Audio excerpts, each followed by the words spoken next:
Profesora, compañeros, mi nombre es Nicolás Alejandro Torres, estudiante de la Universidad Nacional Abierta de Distancia, séptimo semestre de Ingeniería de Alimentos. Fase 6, sustentar el desarrollo y balance de materia y energía de problemas industriales.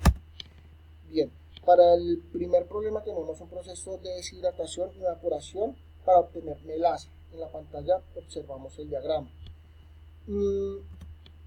Iniciamos el proceso de extracción. Aquí conocemos el flujo de entrada y realizamos el balance global de esta sección del proceso. Además, conocemos la composición de sólidos de todas las corrientes. De esta manera, tenemos un sistema de dos ecuaciones con dos incógnitas. Para conocer el valor de todas las variables, dejamos una incógnita en función de la otra. Reemplazamos en la ecuación inicial y obtenemos la cantidad del jugo procesado, cuyo valor es de 909,09 kilogramos. Reemplazamos en la ecuación inicial y obtenemos la cantidad de jugo procesado, cuyo valor es de 909,09 kilogramos. Ya conociendo la cantidad del jugo procesado, podemos calcular la cantidad de toda la cáscara que queda pendiente, para así ya poder calcular todos los valores de la primera fase del proceso. Ahora, nosotros realizamos el balance global para esta sección del proceso. Como ya conocemos el valor del proceso de las cáscaras, despejamos el flujo de la corriente de la pulpa para dejarla en función de la corriente del líquido. Igual que la selección anterior, conocemos las composiciones del sólido. Por tanto, realizamos el balance por componente. Reemplazamos las corrientes de la pulpa y despejamos la corriente del líquido. Es así que nosotros tenemos, se procesan 629.354 kilogramos de líquido.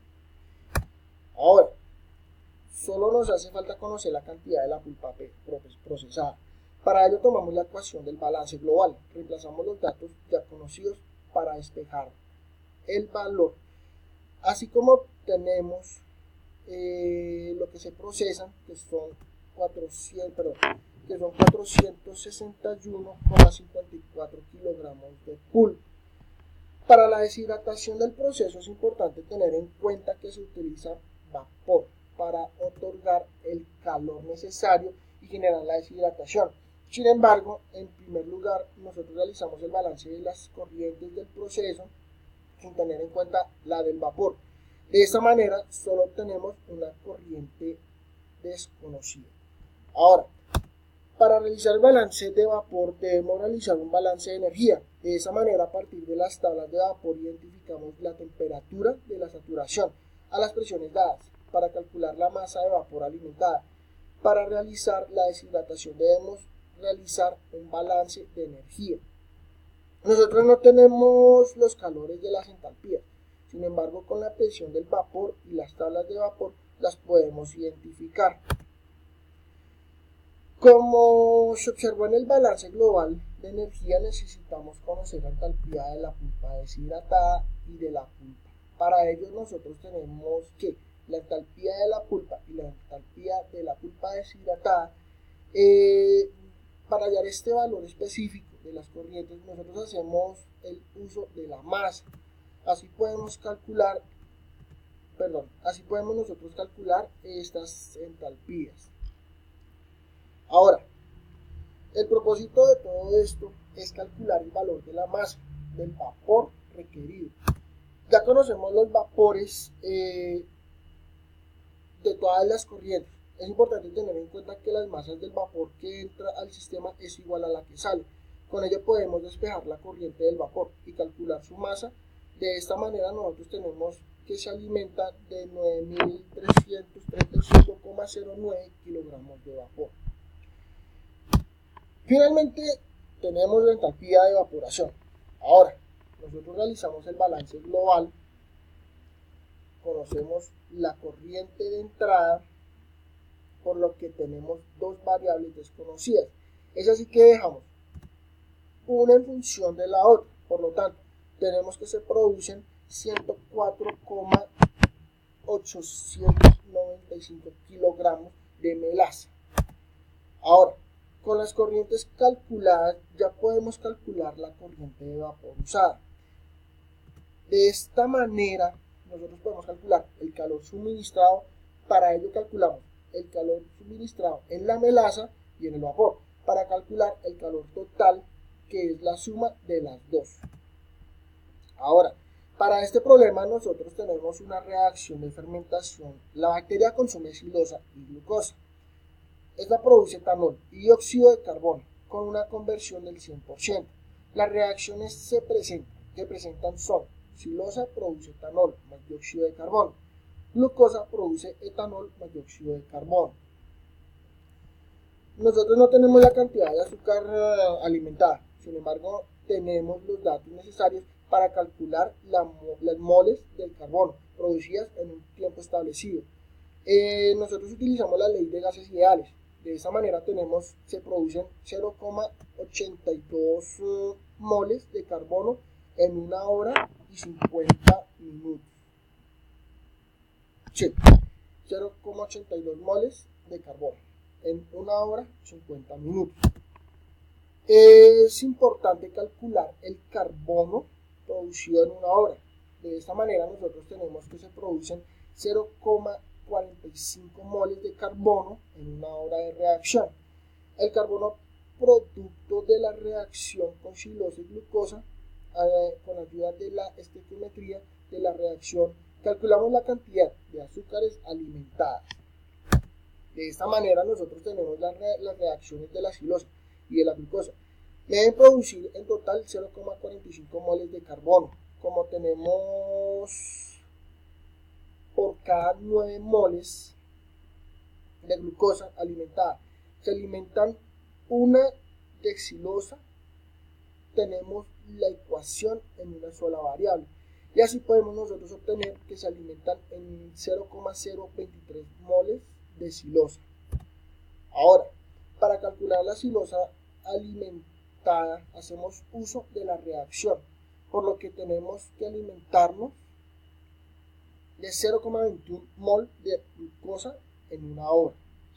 Ahora, pasando al siguiente problema, tenemos igualmente el proceso de deshidratación y evaporación. Para obtener melaza, en la pantalla podemos observar el diagrama.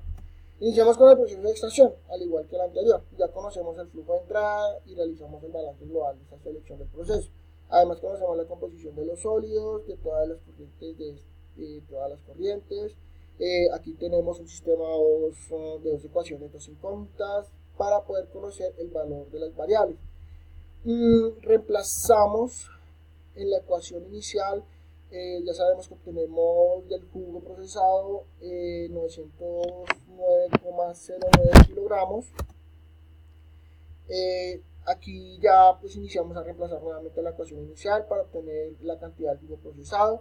Ya pues, el valor es 909,09 kilogramos.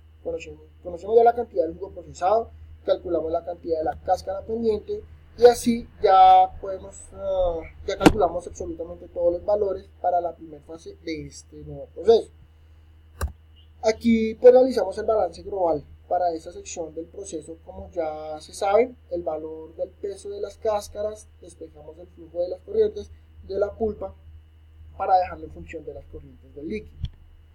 Igual que en la sección anterior, las composiciones del sólido, por tanto, realizamos los balances por componentes.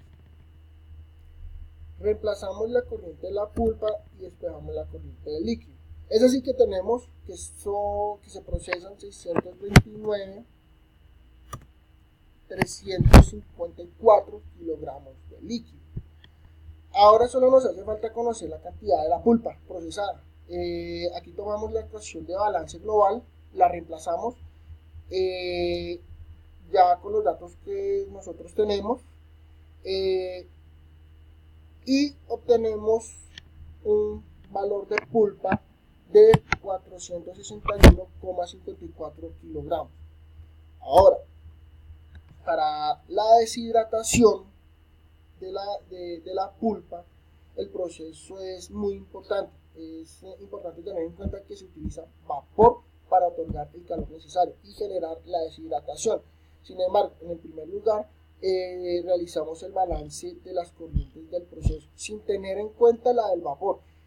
De esta manera, solo tenemos una corriente desconocida.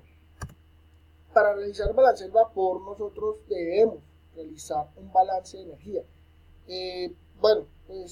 Esto se hace directamente desde las tablas de vapor. Nosotros tenemos que identificar la temperatura de saturación a las presiones dadas. Esto con el fin de poder calcular la masa de vapor alimentada para realizar la deshidratación. Esto es importante realizar el balance de energía. Nosotros no tenemos aquí los calores de la entalpía. Sin embargo, con la presión del vapor y las tablas de vapor las podemos identificar. Como se observa en el balance global de energía, necesitamos conocer la entalpía de la pulpa deshidratada, de la pulpa. Con tal fin, tenemos que la entalpía de la pulpa y la entalpía de la pulpa deshidratada para calcular el calor específico de las corrientes. Aquí hacemos el uso de la masa, así podemos calcular las entalpías requeridas. El propósito es calcular el valor de las masas de vapor requerido. Ya conocemos absolutamente todos los valores de las corrientes. Ahora es importante que conozcamos, es importante que nosotros tengamos en cuenta que la masa del vapor que entra al sistema es igual a la que sale. Con esto podemos despejar la corriente del vapor, calcular su masa. De esta manera nosotros podemos saber que se alimenta de 9.335,09 kilogramos de vapor. Para finalizar, tenemos la etapa de evaporación. Ahora, realizamos el balance global. Conocemos la corriente de entrada, por lo que tenemos dos variables.